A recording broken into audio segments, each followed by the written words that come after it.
Europe 1. Le journal de 7h sur Europe 1. Victor Pourchet. Bonjour Victor. Bonjour Dimitri et bonjour à tous. La scène est inédite. Le conseil d'administration de Sciences Po Paris s'ouvre hier. Le Premier ministre débarque. Le poisson pourri toujours par la tête, lâche-t-il, en référence aux accusations d'antisémitisme. Ce blocus d'un amphithéâtre rebaptisé Gaza mardi. Son entrée interdite à des étudiants juifs taxés de sionisme par d'autres pro-palestiniens. Et c'est le point de départ de cette visite surprise de Gabriel Attal, Arthur Delaborde. Les Français s'interrogent très fortement sur une forme de dérive liée à une minorité agissante et dangereuse à Sciences Po. C'est selon des participants ce qu'a dit le Premier ministre aux membres du conseil d'administration de l'établissement. Il a ensuite fait 3 annonces. D'abord la saisine du procureur de la République au titre de l'article 40 du Code de procédure pénale. Ensuite la nomination d'un administrateur provisoire chargé de mettre en œuvre un changement de logique.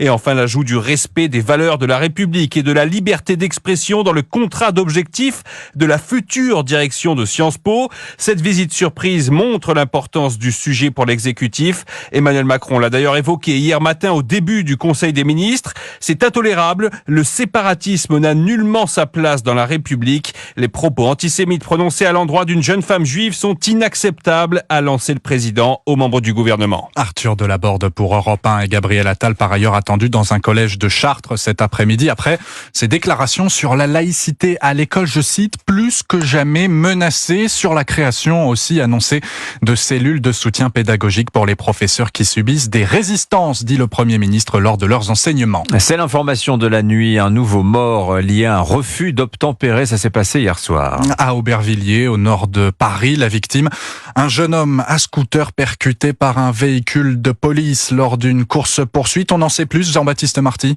Eh bien, les faits se sont produits peu après 19h. 2 personnes circulant à vive allure à scooter sont repérées par les policiers à la Courneuve en Seine-Saint-Denis.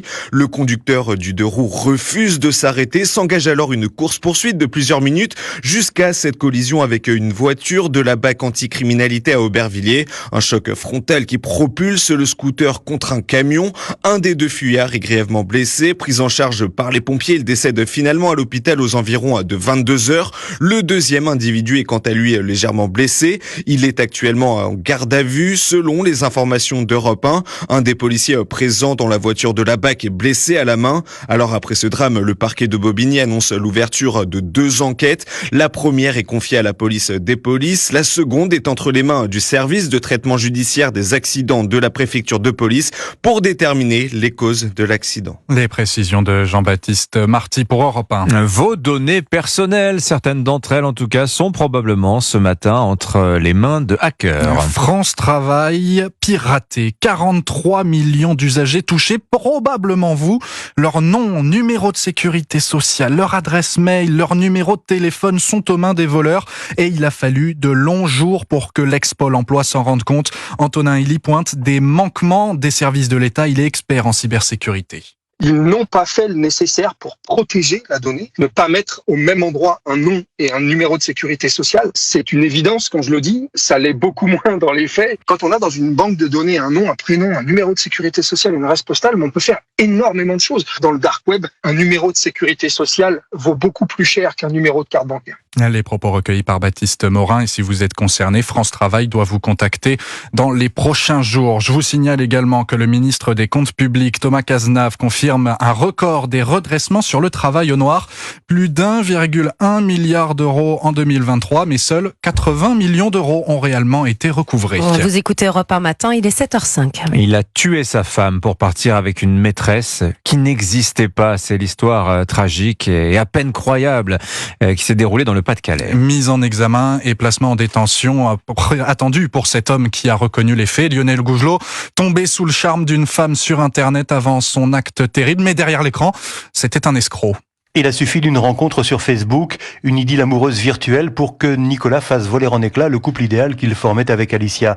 Le 28 janvier, le jeune homme décide de supprimer sa compagne, puis il alerte les gendarmes, mais l'explication qu'il avance, un cambriolage ayant mal tourné, ne convainc pas les enquêteurs. Nicolas avait en fait projeté de vivre son aventure amoureuse avec celle avec laquelle il avait noué une relation à distance, sauf que derrière le profil d'une jolie femme blonde se cachait en réalité un brouteur, un type d'escroc aux méthodes redoutables que Damien Damien Bancal, expert en criminalité, connaît bien. C'est une véritable manipulation parce que le brouteur, ce voleur, cet escroc, il va jouer vraiment sur les sentiments, il va faire croire qu'il recherche de nouvel amour, sauf qu'en face, c'est un personnage totalement inventé. Et si la personne en face, la cible, tombe dans le piège, ça peut aller très très loin, du vol d'argent, extorqué à l'amoureux transi qui espérait tant voir arriver cette belle Dulcinée qui venait de leur écrire. Nicolas avait d'ailleurs versé plus de 2000 € à cet escroc basé en Afrique de l'Ouest, comme d'ailleurs de nombreux réseaux de cyberarnaqueurs. Le récit de Lionel Gougelot pour Europe 1.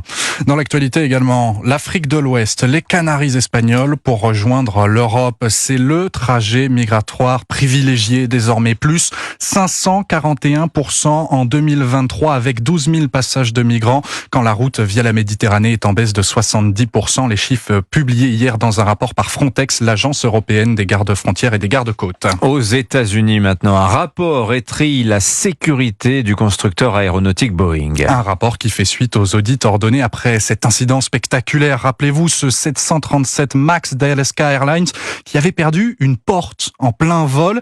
Et dans ce rapport, ce qui est pointé à vive Afrique, ce sont les limites de la politique de sous-traitance intensive de Boeing. Oui, depuis 20 ans, Boeing s'est débarrassé de sa production industrielle pour se concentrer sur l'assemblage qui permet de dégager de plus gros profits. L'avionneur externalise quasiment tout, de la recherche et développement à la fabrication des fuselages. Ce sont des sous-traitants qui s'en chargent, comme Spirit Aero, le fabricant du 737 MAX. Résultat, une supervision qui n'est pas au niveau, comme l'explique à la chaîne CBC Ed Pearson, un ancien dirigeant de Boeing devenu lanceur d'alerte. Boeing doit recommencer à construire des avions comme il le faisait il y a de nombreuses années. Arrêter de regarder le cours de la bourse et se concentrer sur la qualité. Sinon, on va droit au désastre. L'entreprise a beau dire que les avions sont sûrs, beaucoup de preuves indiquent le contraire. Ces preuves, on les retrouve dans le rapport de l'administration américaine. Les exemples font peur. Des ouvriers qui utilisent des cartes de chambre d'hôtel pour tester les joints de porte ou du liquide vaisselle comme lubrifiant pour les installer. Sur 13 audits chez Spirit Aero, 7 se sont conclus par des échecs.